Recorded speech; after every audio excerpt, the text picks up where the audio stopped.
What's new in Paris? Nothing new, really.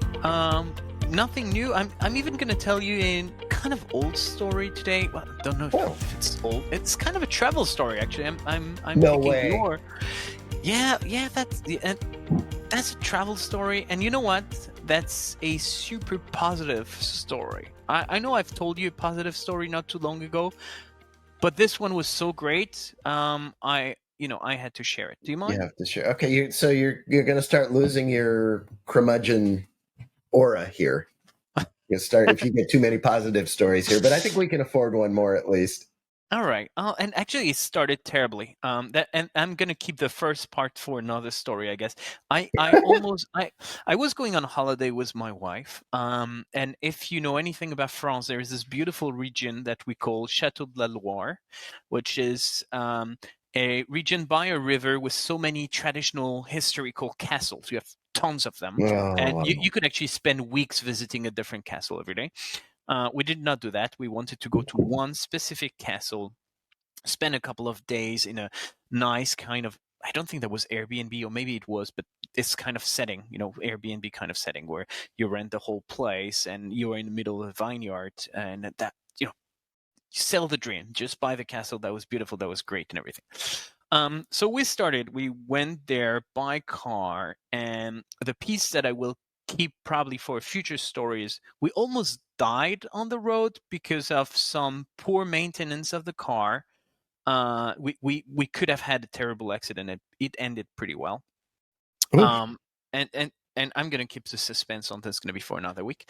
But the story I want to tell you about is, so we managed to stop the car on a parking lot, which was literally 15 minutes drive from the place we rented. So it was not like 3 hours away. We were almost on the spot when the accident occurred. So Hmm. Oh, we're okay. there, So and I managed to park the car before having any accident. The car is now unusable. We can't do anything with this. So first thing I do, obviously, I call a garage nearby to take the car. They took it away, and they told me, look, it's gonna take a few days, if not weeks, before we get that fixed. So you're gonna have to figure out how you get out of here. So next thing I do is I try hard to find my booking number and the company that I rented the place to, and I send them a message and I say, "Look, I'm terribly sorry. I'm like 15 minutes away. I'm actually on the parking of the castle we wanted to visit, which was a miracle. We just ended up there. Here's what I want to do. I'm gonna visit the castle, and I would love if you could help me find a taxi afterwards, because this places is not like Paris or Marseille. You don't have Uber there. right, So, right, and right. it's definitely not New York. You can just raise your hand and hope for a taxi to stop. That doesn't work that way.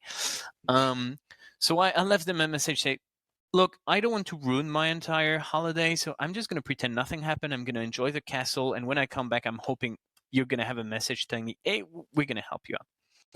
So we visited the castle. I tried to forget about this. We had a nice time. By the time I get out, I reach out to my phone and I check, did they actually responded to my email? They did not respond to my email. I had 5 missed calls. They kept calling me, and I actually called back the number. I didn't know that was them, and the guy said, "Oh, so are you done with your visit?" Yes, I am. Well, look, I'm just in front. Are you the guy with the small luggage? Yeah, look, that's me. I'm here with my car, Oh ready my to pick God. you up. So he's physically there. So the guy was physically there. He picked us up with such an old car. I can't remember what it was, but he was terrible. Definitely not for transporting visitors normally. But he went the extra mile, picked us up, I should say, brought us back to his place, and then show us the room and everything. We settled down. We had some time to relax and everything. And then nighttime comes, and then I go downstairs and I said, look, what is there to do around here? Because we had all planned with our car, but we don't have a car anymore. Right. So, and he said, well, this is pretty much like an isolated farm. You need to walk 2 kilometers to reach a nearby village, and there's really nothing in the village. If you want the town, there's probably going to be another 15 kilometers, which you probably don't want to walk. So, oh my God. And there is no Uber or anything. Is there a bus? No nighttime bus. You know what? take my keys. What do you mean take my keys? My car is there. Take my keys. But do you trust me? You don't know if I can drive. Well, you have a driving license, right? Yes, I do have a driving license. Then just take my keys. Just don't do anything stupid with it, and please bring it back tomorrow. He gave me the official papers, gave me the keys. I didn't have to sign anything to leave a deposit of any sort. Just Oh gave my me the God. keys. And we went on a very nice trip to a nice restaurant that he recommended 15 kilometers away. We had a lovely evening. I've never been that careful with anyone's car. I came back. We gave him back the keys on the next day morning because he was sleeping for a long time by the time we returned. And I've been buying his wine because, as I said earlier, that was actually a winery. And I've been buying his wine for the past 2 years. Every 3-4 months, I buy a few extra bottles that he delivers to my home. And that is a place I recommend to anyone visiting France because it was such a lovely experience. He went over and beyond, like beyond any expectation I could ever have. And I just had to share that because it does not happen that often. No, it's funny. We I've had some other conversations with people, and they talk about Four Seasons or the Ritz or the really high end, and the wonderful customer service things they do. I don't think any of them ever included giving a car or sitting around outside of a castle all day waiting for you to get done with your tour. That's just, yeah, that And, is. and just to clarify, that was not like a luxury thing of any sort. That was, middle kind of rates hotel. Or I don't even remember. That was probably a hotel, not an Airbnb or some kind of hostel of some sort. I don't remember. But that was not the expensive stuff. That was not like the top-notch kind of service. That was just a manager genuinely caring for his customers and Wow. doing the thing you would definitely not expect. I would have expected him probably to find me a taxi that would have costed me, God knows how much, that I Yeah, would have yeah. paid because you have no choice. But he and then on the last day, still didn't have a car. Obviously, he brought us all the way to the nearby train station that was probably 30 kilometers away. Wow. Arranged time in his schedule. Didn't charge for any of that. Did it with a Holy smile, cow. chit chatting through. That was amazing. Truly perfect customer experience from my perspective. That's interesting. That's such a call for the local and the little guy.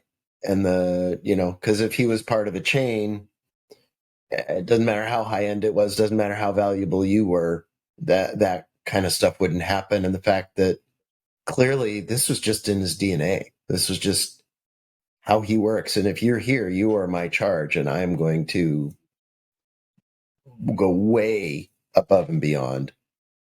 And And And the funny thing is, now that I remember the details, the guy was not the owner. He was the dad of the owner. The guy had this winery, decided to follow his dream. I think he was a banker before, and he decided, okay, fuck that. I'm going to change career entirely. I'm going to start making wine, and then I'm going to have this nice, few houses or rooms around so that I can get some extra money. And while my dad is around, he's retired, he's just going to come and help me out. And the dad was such a nice guy, and he helped through the whole thing. And I mean, empathy and care makes such a major difference. And the thing is, he could have done much less than that, and I would have been wow already. But he went, I can only recommend yeah, this that's a business. He once got in the a customer lifetime sort forever. of experience. Wow. Absolutely. And that's nothing to do with digital, right? For once, I'm No, not talking digital. it, in fact, it started with a negative experience because they were trying to call you when you were the wrong guy for that. But that just, Exactly. that's such a good story that just kind of gives you hope for mankind. And You know, and unlike the guy in your hotel in New York, if I remember, he was not asking me to bribe him to get any of that stuff. right, right. He just was doing it because that's what he. I would. It's. I wouldn't even say it's because that's what his job was. It must have been that was his passion, just taking care of people. I'm actually thinking it gives me hope for humanity more than customer experience. I think you're right. I think you're right. I think we may. So maybe this one is human therapy, or humanity therapy more than CX therapy. But that's a great story. I'm really glad you shared it. Perfect. Well, next time I will share the first half of that story where, my wife and I almost died because of someone neglecting taking care of the car properly. And that's going to be the bad side of it. So let's keep that one in mind, that, we can somehow balance it next time. Sounds good. All right. Perfect. Thank you so much for your help, Max. I'm happy I could share a positive story for once. I appreciate it, and I'm looking forward to my turn on the couch next week. Perfect. Talk to you then. Bye.